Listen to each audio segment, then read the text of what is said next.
This is the original foundation of this house. It's a 1920s house.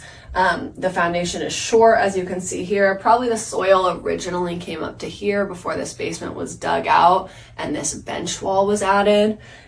This foundation has what's called a battered footing, where it's almost trapezoidal, straight at the exterior and angled like this at the interior. So there is that angled wall.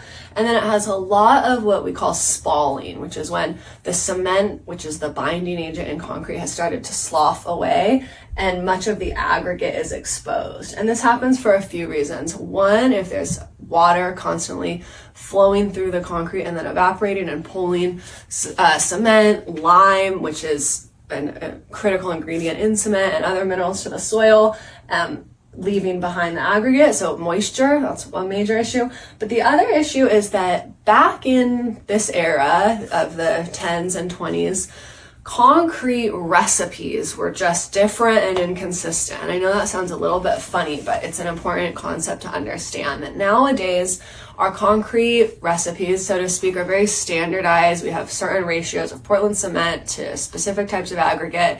They're mixed up industrially and then placed. Whereas when this was poured, probably a guy mixed this on site with kind of just whatever was around, certain amounts of water, certain amounts of sand or river rock, that just varied home to home. And that's why we see foundations from this era perform so differently over time, because the material is extremely different. So there's the original foundation, there's the bench wall, and then the other thing I wanted to show you guys is the cap. This is, a cap and saddle, technically. Actually, it's concrete poured on and around the original foundation, which was originally taller. I bet it came right up to the mud sill here, and it was stepped like this. But concrete was poured on and around it to kind of beef it up, probably because it was eroded even more significantly than this section.